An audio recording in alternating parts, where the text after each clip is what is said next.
The title of this text is not just text.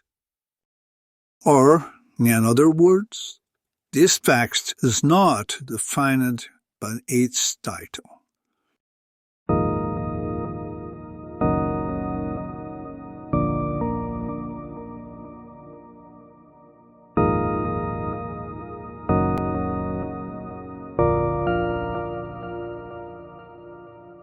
One of the most striking realizations I had is that the names we give to things often do not align with the true nature of those things in reality.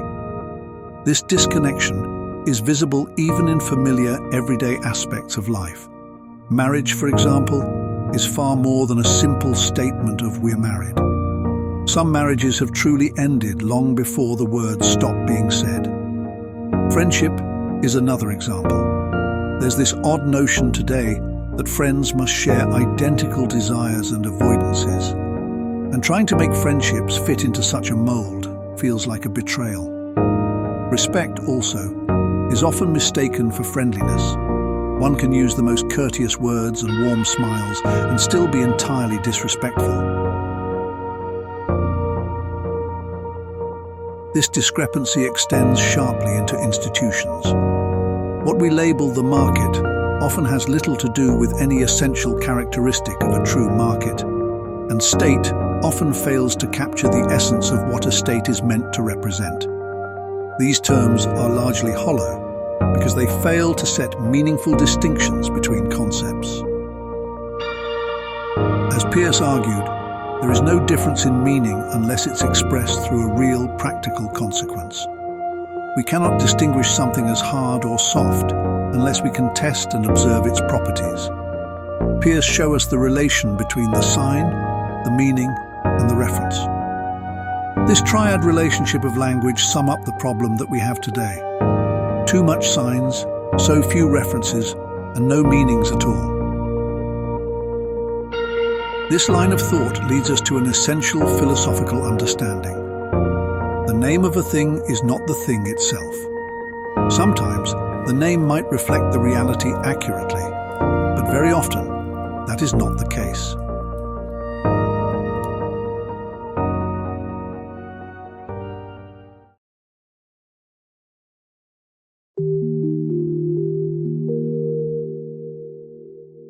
It is only a word, and the great error here lies in believing that while remaining on the same level, a thing and his respective word, we can find behind the word a thing. Language, as a human creation, imposes a fixed boundary on our inner experiences, forcing them into rigid forms and definitions that usually betray their true nature. This disconnect between thought and expression reveals itself in how labels misalign with reality.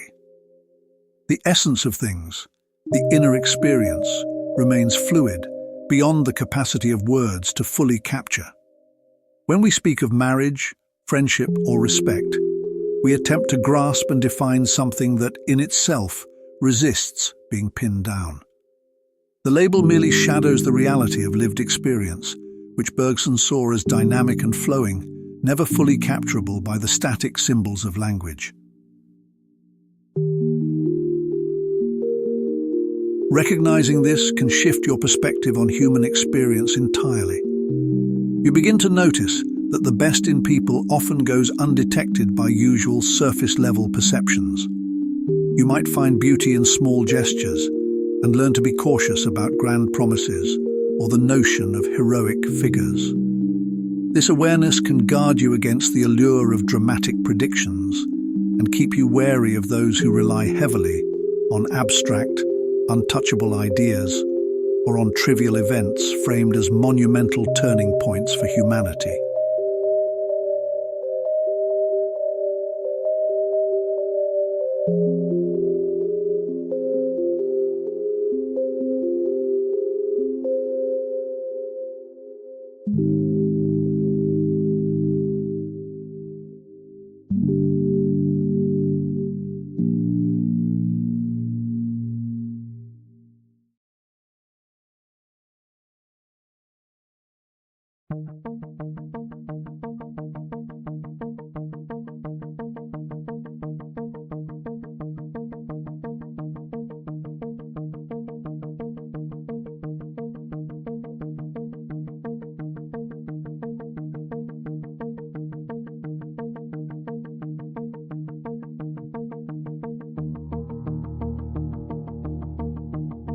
However, this awareness does not promise immediate gains.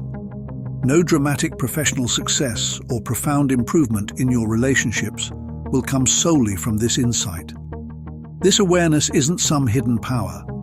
Now that it's articulated, it stands simply as a perspective you can draw upon, unique but unremarkable in itself. This ability is an everyday, ordinary skill. It's like eating an elaborate, tempting dessert that makes you feel ill afterward, reminding you that appearances do not define reality. When we forget this, we lose the very simple but essential ability to ponder important things for what they truly are, and instead rely on everyday shortcuts for understanding.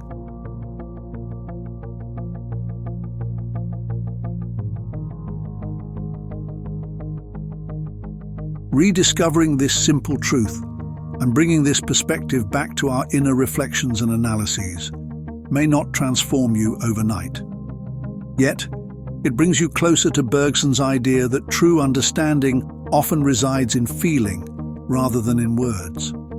This approach will give you a sense that your decisions are genuinely your own, grounded not in surface labels, but in direct engagement with reality. You will sense a stronger connection between yourself, things, and people. In this shift, you may find a bit of satisfaction, some laughs, and countless thoughts that perhaps bring you closer to a better understanding of yourself. To step beyond this wall of words that pull us back to the pure symbolic world, however, is to enter a place where life itself becomes the reference, a journey defined by each moment we live and change through.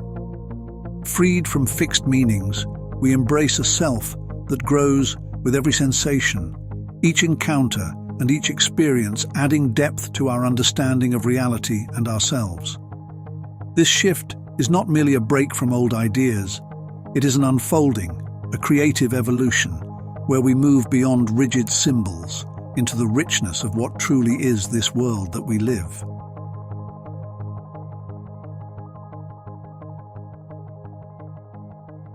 Thank you for watching.